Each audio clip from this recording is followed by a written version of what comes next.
why I wear the suits and drive myself around? It's because I can actually get a clean shirt out of the back of my truck as well as a clean suit, and I don't have to bite my fingernails all the way into Calgary. That was supposed to be funny for those of you that didn't get that. Thanks so much. I really appreciate being here today, and thanks, Janelle, for being here to ask me a whole bunch of tough questions. I hope they're not too tough. I'm also here to listen, because I think that if we want to get this right as a government, we need to listen. We need to be part of the discussion in order to find the solutions. And first, let me share with you the direction Premier Daniel Smith gave me in relation to the Minister of Energy and Minerals. And it's pretty exciting because I didn't even know I was going to get minerals as part of that. And the more I've been involved, the more I've learned, the more excited I become. Alberta, I believe, will be at the forefront of global mineral exploration and development for many years to come. We just have to make sure we get it right as a government, and we are. If we listen, we will. The province's untapped geological potential can help meet the increasing demand for minerals. There's no question that we have some serious competitive advantage. These minerals are going to be used across the world in a variety of circumstances, whether it be batteries or cell phones, energy storage cells, or solving the issue with cancer. We have such an opportunity here in Alberta, and every day I learn more and more. It makes me realize that it's even better than I anticipated. And I would suggest better than all of you know. Maybe you know more than I do, but I'm so excited about what our province has compared to the rest of the world. The importance of this emerging sector cannot be understated. And so it is now part of the ministry's name because the Premier wants us to focus on it, and we need to focus on it. The mandate the Premier has given me is clear. Continue to aggressively promote and grow our energy sector. Alberta is an energy leader. We will remain an energy leader for many decades to come, especially if we get the federal government's help on that. And recently we had a great court decision that puts them back in their lane, and we're hoping they stay in that lane for a long time. Indeed, energy leadership will be the province's policy priority because we know how important it is. It will set the stage for many decades of growth, prosperity, and opportunity for Alberta, Albertans, and even Canadians. Our oil and gas industry, with its long-term dedication to innovation and entrepreneurship, has Alberta poised to be the most successful energy-producing region in the world. Let's face it, folks, 50% of the non-dictator energy in the world is right here in Alberta. 50%. And we have so much potential. The new industries that have developed in Alberta because of the expertise we have in energy are the industries of the future. And we may have just been lucky, but sometimes we know in politics it's better to be lucky than good. And in this particular case, because of the history of our geology and because of our oil and gas sector, we have opportunities in the future that are seriously dramatic. The geology of the Western Canadian Sedimentary Basin, which made our province prosperous during the 20th century, will make Alberta equally successful in the 21st century, as we use the Alberta pore spaces to store the world's CO2. I did say that. We have so many competitive advantages here, and our pore spaces are one of them. And I've talked to people from other countries, talking about how they can get their CO2s to Alberta, to other jurisdictions, because they don't have what we have here.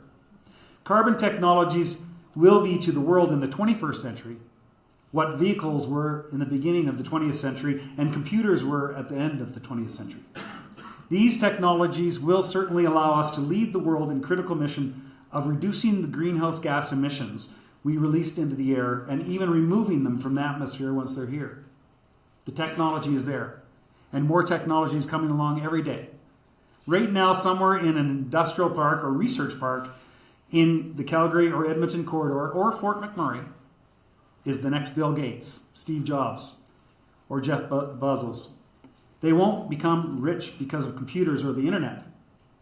Their wealth will come from the amazing discoveries and technologies, which will allow Alberta to become a carbon neutral and protect the planet. The first carbon-abated oil field in the world can happen right here. Economic thinkers and futurists are always thinking about which place will be the next Silicon Valley. I'm hoping it's Fort McMurray. Can you tell I'm from Fort McMurray? Unfortunately, we had 500 people laid off yesterday from Suncor. 500 people, which is about the same as population adjustment, about 12,000 people in Calgary. We need to do things differently. If we do these things differently, we will build families. We will build communities. We will build a province and a nation that will be second to none in the world and will be the example of what we can do. But we need to get it right. And frankly, laying off 500 people in a town of 60,000 is not getting it right. But the technologies that will fundamentally change the future are technologies that provide the world the miracles of cheap and abundant energy while reducing carbon emissions. Do you know right now there's 9 million people a year that die as a result of energy poverty? There's billions of people right now that can't flick a switch on and get energy. We can change all of that through technologies, through making sure we do what's necessary in order to get our energy to market as quickly and as efficiently and as green as possible. The technologies of the next Silicon Valley will be carbon capture, carbon recycling, and putting unwanted carbon safely underground. I took a trip recently to Korea, and I will tell you, they are far more interested in carbon and carbon placement and carbon capture and storage than I ever thought would be possible. And they do not have the geology to support that. These technologies will come from the minds of Alberta and our innovators, like so many other things we've done. We are proud here in Alberta to fight and hit way above our weight in the mining industry in the world. And we are. Clearly, Canadians lead the field, and Albertans lead that field. I'm proud of that. And we need to continue to make sure we do exactly that and lead the field.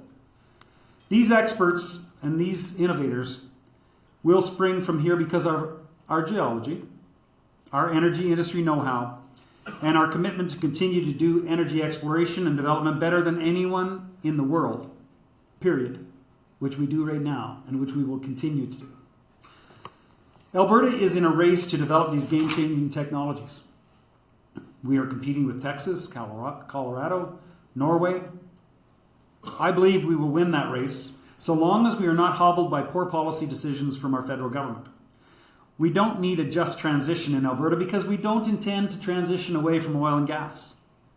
It's not going to happen here, not under this government. We intend to succeed because of oil and gas. Alberta will lead an energy transformation that changes the world. That transformation will start right here in Alberta. It will bring an energy transformation that brings the miracles of hydrocarbons to a world which values energy and the amazing things that oil and gas can create. I don't think the world is going to sit on the sidelines while they look at us and see what we have and they recognize they don't have it without change. They want what we have. And they can have it if they can help us get our energy to market. It's going to take some time, but if we do it and do it right, we will only have success for ourselves and the world.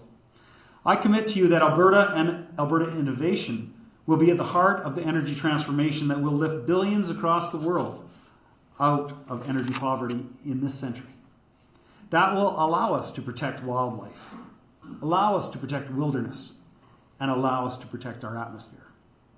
Innovation has always been the path to prosperity and wealth, and it has always been the path to protecting our environment. In Alberta, we mean to use the opportunities before us and the brilliance of our energy innovators to make a real difference in the world. Speaking of which, we have here with us Dave Goldie from the AER.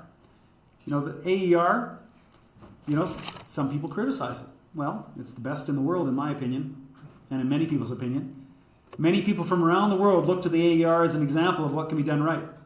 And we can do it better, but it's doing a good job right now. And folks, what we have to do when we run into problems with the AER or with politicians is make sure we talk to them. Make sure we have that communication. Sit down. You know why I have my business card out and why I have my phone number on there? So you can have no excuse. If you can reach out to the Minister of Energy and Minerals and talk to them about what's going on, you can talk to anybody. And we need to make sure you have that ability so we can have that communication. In Alberta, we mean to use all of these opportunities before us and all of these opportunities that will come before us and the brilliance of our energy innovators to make a real difference in the world. I know those are aspirational goals, but we can do it, and we will. We would love to do it with Ottawa's help. In fact, Minister Wilkinson is here in town right now, and I'm hoping to meet with him later, and my deputy is meeting with him right now. Because we know that with good communication, we can get things done. But If they're not going to be with us, we're going to do it anyways. We're going to get it done. Alberta's government has been very clear about the federal government's plan regarding net zero mandates and production cuts for oil and gas. Its intention to impose a net zero electricity mandate on all provinces for 2035 is simply unconstitutional. It is not enforceable, and we will not enforce it. It also creates investor uncertainty and extremely harmful to the Alberta economy and the Canadian economy, because Alberta leads the country. For you folks that don't know it, we have probably about 80,000 jobs we need to fill in Alberta right now. We have net migration levels that, 200,000 people in the last 2 years. We're at 4.6 million people here in Alberta, a record. And we're going to make sure we protect every single one of those Albertans away from federal overreach. The federal environment minister's assertion that oil and gas production is likely to be reduced by 75% by 2050, I don't know where he's getting that information, but it just simply does not align with any credible forecast of future world energy consumption. And it does not have any tinge of reality to it when you really look at what's going on in the world. Maybe in Montreal they're able to do that, but in the rest of the world it's not going to happen. Credible forecasts continue to see oil and gas dominating the energy supply mix for decades to come. And even if it's not in combustion engines, it's going to be relevant. Think of all the products that are made from oil and gas. Think of all the incredible products that are going to be made from natural gas. It's unbelievable what natural gas can do. Animal feed? I just can't even get my head around that one. But there's so many others.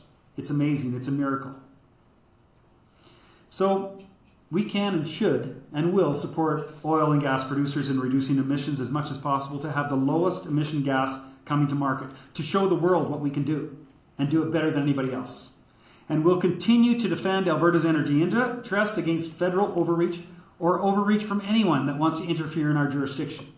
We'll get them to go back in their own lane because, frankly, coming into our lane is only going to cause a series of accidents that give businesses the uncertainty that they just simply will not invest in our market as a result. Alberta will demonstrate global energy leadership for the 21st century if we do it together. If we work together and have that good communication and make sure we work as a concert effort against Ottawa and, frankly, against overreach from anyone else that is our competitors, because we're not competing with other people in this room. We're competing with other jurisdictions in North America and the world. Our public policy priority will be focused around protecting Albertans and protecting our industries. We will do so not just for the benefit of Albertans, but for the benefit of the planet. Thank you for your time today. It's an honor to be here.